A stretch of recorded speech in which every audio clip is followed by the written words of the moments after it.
Sir आपका नाम गांधी है और मनरेगा से गांधी हटाया जा रहा है, कहाँ जा रहे हैं गांधी? गांधी देखो, गांधी सिर्फ एक नाम नहीं है। गांधी हिंदुस्तान की विचारधारा एक है। हिंदुस्तान में एक मूवमेंट है गांधी, एक आंदोलन है गांधी। सो उस तरह से गांधी कहीं नहीं जाएंगे। गांधी घर घर में है। गांधी का जो फिलॉसफी है, जो उसकी आज देश को ही नहीं विदेश में भी उसकी ज़रूरत है। मोदी साहब के एक प्रोग्राम से हटाने से गांधी कहीं नहीं जाता जी। क्या मजबूरी है या क्या ज़रूरत था कि मनरेगा से गांधी को हटाना पड़ा उन्हें? असल में गांधी का हटाने का बहाना है। असल वो मनरेगा को बंद करना चाहते हैं। जो पंचायत और ग्राम सभा डिसाइड करती थी कि किसको काम देना है, कितना काम देना है, वो काम उन्होंने सेंटर के अंदर ले लिया। आप अमित शाह के जवाब से कितने सहमत हैं? बिल्कुल सहमत नहीं। इनका मकसद साफ है। ये कुछ वोटें जोड़ना चाहते हैं, कुछ वोटें काटना चाहते हैं। सभी लोग जो बीजेपी को वोट नहीं देते, इन्होंने चिन्हित किए हुए हैं, उनकी वोट निकालेंगे। तो कुछ भी तो ये समाज का ध्रुवीकरण करना चाहते हैं। ये हिंदू राष्ट्र बनाना चाहते हैं और इन बड़े लंबे समय से काम कर रहे हैं। इनकी जो नफरत की दुकान चलती इसी बात पे है कि हिंदू को इकट्ठा करो, और ये तो खुल्लम खल्ला कहते हैं हमें मुसलमान का वोट ही नहीं चाहिए। और हम उसी देश को बचाने की कोशिश कर रहे हैं। आरएसएस को उसको खत्म करने में तुली हुई है। विश्व हिंदू परिषद है, जो ये बजरंग दल है, और जो हिंदू महासभा है, जो इनकी फ्रिंज ऑर्गेनाइजेशन है, अब इन्होंने बाकायदा इस सुनियोजित ढंग से इन्होंने चर्च के ऊपर हमला किया है। पंजाब का दिल्ली में हम लोग बड़ा प्रचार देखते हैं कि बहुत बढ़िया काम हो रहा है, नशा मुक्त हो गया है और स्कूल बहुत बढ़िया हो गए, वर्ल्ड क्लास काम हो गया है और लोग बहुत खुश हैं। ये अखबारी इश्तिहारी पार्टी है। पहले दिल्ली में जो जलवे दिखाकर पंजाब को बेचा, पंजाब के गुजरात बेचने चाहे। अब पंजाब में हम लोग रहते हैं, हम देख रहे हैं 4 साल इनके पूरे होने को हैं कि क्या इन्होंने पंजाब का सत्यानाश किया है। पंजाब को 1 लाख करोड़ इन्होंने और कर चढ़ा दिया पिछले 4 साल में। सबसे बेईमान सरकार है और सबसे वीआईपी कल्चर सबसे ज़्यादा है पंजाब में, और जो हाई कमांड कल्चर है वो भी सबसे ज़्यादा है। देखिए, ये हकीकत है जो आपको दिल्ली के अखबारों मीडिया में नहीं मिलेगी। और सर, किसानों का क्या हाल है पंजाब में? किसानों का भी बहुत बुरा हाल है। किसान आर्थिकता बिल्कुल टूटने के कगार पर है।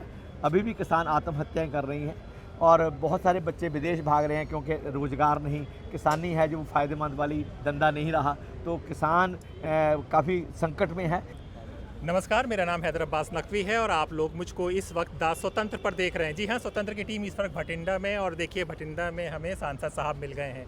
सर आपका नाम गांधी है और मनरेगा से गांधी हटाया जा रहा है। तो ये देश में अब गांधी को ढूंढना पड़ेगा। गांधी कहाँ मिलेंगे, कहाँ जा रहे हैं गांधी? गांधी देखो, गांधी सिर्फ एक नाम नहीं है। गांधी हिंदुस्तान की विचारधारा एक है। हिंदुस्तान में एक मूवमेंट है गांधी, एक आंदोलन है गांधी। जो कांग्रेस भी कोई रेगुलर ऑर्गेनाइजेशन कभी नहीं रही, एक विचारधारा रही है, एक मूवमेंट रही है।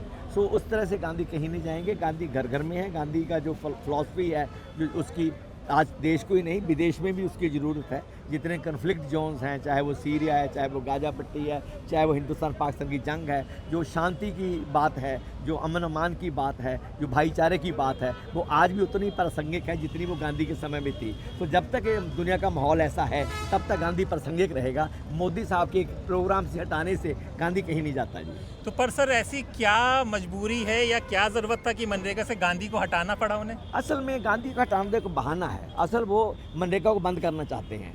वो एक तो उन्होंने उसको ऑप्शनल कर दिया। एक सेंटर डिसाइड करेगा। जो ग्राम स्वराज था, जो पंचायत और ग्राम सभा डिसाइड करती थी कि किसको काम देना है, कितना काम देना है, वो काम उन्होंने सेंटर के अंदर ले लिया। तो अब सेंटर डिसाइड करेगा कि किस राज्य में काम देना है और राज्य किस क्षेत्र में काम देना है, वो सेंटर उसको सेंट्रलाइज कर लिया। दूसरा, उसकी जो आत्मा मारने के लिए, ताकि वो कहने को 125 दिन कर दिया, तो पिछले साल भी सिर्फ 46 दिन काम दे पाए सरकार, केंद्र सरकार अपने फंडों द्वारा। तो पहले उसमें 90% फंड सेंटर से जाता था। अब राज्य सरकारों को वो 40% हिस्सा दे दिया गया है, जिम्मेवारी दे दी गई है। सभी राज्य सरकारें बहुत भारी कर्ज के तले दबी हुई हैं। सो ये 40% राज्यों को देने में, जहाँ फेडरलिज्म की उल्लंघना है, संघीय ढांचे की उल्लंघना है, वहाँ ये इस स्कीम को परमानेंट बंद करने का एक प्रारूप भी है, एक प्रावधान भी है कि इस तरीके से इसको बंद किया जाएगा। सर, ये बंद हो जाएगी। उधर एसआईआर चल रहा है। एसआईआर में राहुल गांधी ने लोकसभा में सवाल उठाए और अमित शाह ने उसके जवाब दिए। आप अमित शाह के जवाब से कितने सहमत हैं? बिल्कुल सहमत नहीं। इनका मकसद साफ है। ये कुछ वोटें जोड़ना चाहते हैं, कुछ वोटें काटना चाहते हैं। जो अल्पसंख्यक वर्ग की वोटें हैं, जो दलितों की वोटें हैं, जो सभी लोग जो बीजेपी को वोट नहीं देते, इन्होंने चिन्हित किए हुए हैं, उनकी वोट निकालेंगे। और अपने एक इन्होंने मोबाइल वोट बैंक तैयार कर लिया है लाखों लोगों का। वो अब जैसे जिस तरह करनाल से 4 गाड़ियां भर के बिहार गई हैं, इस तरह ये इन्होंने महाराष्ट्र में लोकसभा इलेक्शन और असेंबली इलेक्शन के बीच में 70-80 लाख नए वोटर बना लिए, और वो कांग्रेस और महागठबंधन जो बड़े भारी मतों से जीता था लोकसभा, वो विधानसभा में बुरी तरह हार गया। तो उस कारण यही था कि इन्होंने बड़ी मात्रा में, बहुत भारी संख्या में नए वोटर तैयार कर लिए, नकली वोटर तैयार कर लिए हैं। अब ये सारा सिस्टम जो है वोटिंग का, इसको हाईजैक कर लिया, इसका अपहरण कर लिया गया है। तो ये नई चुनौती है देश के लोकतांत्रिक इतिहास की जो प्रणाली है, वोटिंग जो प्रणाली है, उस पर इलेक्शन कमीशन जिस तरह निष्पक्ष ना रहकर सत्ताधारी पार्टी के पक्ष में काम कर रहा है, खुल्ला कर रहा है, ये एक बहुत बड़ी चुनौती है। सर, पर ये इस चुनौती को लोगों तक कैसे पहुंचेगा? इतना मजबूत सरकार है, सब कुछ उसके पास है, सारी एजेंसी है।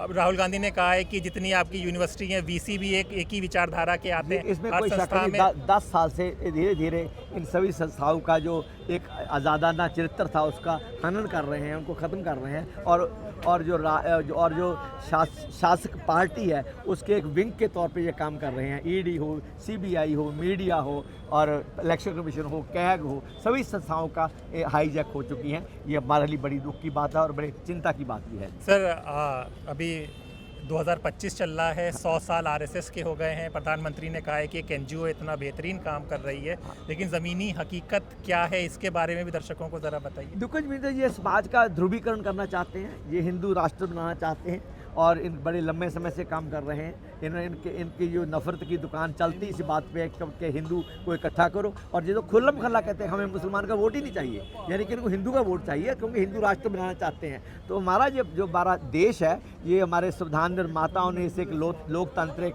एक धर्मनिरपेक्ष देश बनाया था, और हम उसी देश को बचाने की कोशिश कर रहे हैं, अपने संविधान को बचाने की कोशिश करते हैं। जो बराबरी का अधिकार है, सभी धर्मों की, सर्वधर्म समभाव, उस विचार को कायम रखना चाहते हैं, और आरएसएस उसको ख़त्म करने में तुली हुई है। सर, ये अभी क्रिसमस में आपने देखा कि सेंटा क्लॉज को मारा जा रहा है, पुतले जलाए जा रहे हैं, उससे पहले लिंचिंग हो रही है। वही मानसिकता है जो इनके जो डिफरेंट ऑर्गेनाइजेशंस है, बजरंग दल हो या विश्व हिंदू परिषद है, जो ये बजरंग दल है, और जो हिंदू महासभा है, जो इनकी फ्रिंज ऑर्गेनाइजेशंस है, इन्होंने पहले भी 14 से 19 के बीच में भी इनको अनलिस्ट किया था, जब मॉब लिंचिंग करवाई थी बड़े पैमाने पे देश पे। अब फिर दोबारा ये पहले मुसलमानों के खिलाफ था, कभी एक दो चर्च भी जलाई गई उस समय में।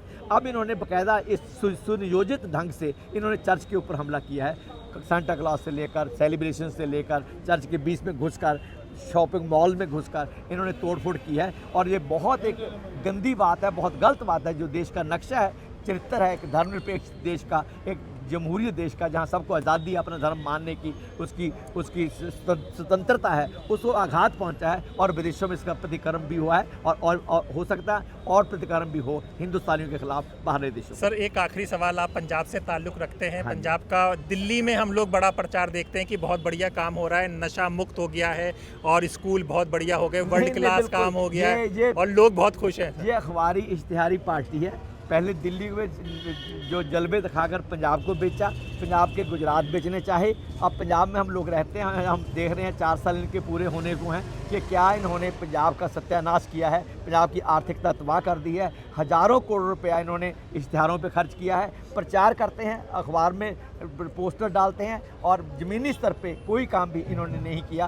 कर्ज पे कर्ज उठाए जा रहे हैं। पंजाब को 1 लाख करोड़ इन्होंने और कर्ज चढ़ा दिया पिछले 4 साल में। और सर, किसानों का क्या हाल है पंजाब में?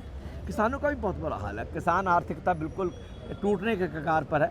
अभी भी किसान आत्महत्याएं कर रही हैं, और बहुत सारे बच्चे विदेश भाग रहे हैं, क्योंकि रोज़गार नहीं, किसानी है जो फ़ायदेमंद वाली धंधा नहीं रहा। तो किसान काफ़ी संकट में है। हर इनकलाब के बाद जो एक बदलना चाहिए था किसान के काम करने के ढंग को, वो हर इनकलाब में जब सैचुरेशन हो गई, उसके बाद इसका पतन शुरू हो गया। वहाँ मार्केटिंग चाहिए थी, एग्रो बेस इंडस्ट्री चाहिए था, और बहुत से काम किसानी को कायम रखने के लिए उनको आगे बढ़ाने की चाहिए थे। हमने देश को अनाज खिलाते खिलाते अपनी मिट्टी, अपनी पानी, अपनी हवा, सब कुछ ख़त्म कर लिया, दूषित कर लिया। और उसका सिला ये है कि जब पंजाब को ज़रूरत है तो सेंटर ने पंजाब के लिए कोई पैकेज नहीं दिया। मैंने अभी भी लोकसभा में 50,000 करोड़ का पैकेज मांगा है, 70,000 करोड़ का, कि पंजाब की किसान का उसके हाथ पकड़ा जाए, उसकी मदद की जाए ताकि वो किसान संकट से बाहर आ सके। सर एक आखिरी सवाल, दिल्ली की कट्टर ईमानदार सरकार जब यहाँ पर आई तो अब इसको क्या नंबर दें, कट्टर ईमानदार है कि नहीं? कुछ नहीं है, बिल्कुल कट्टर बेईमान है ये तो। वो सभी हाई कमांड कल्चर नहीं होगा, वीआईपी कल्चर नहीं होगा, ईमानदारी होगी, सब कुछ झूठ निकला हैगा।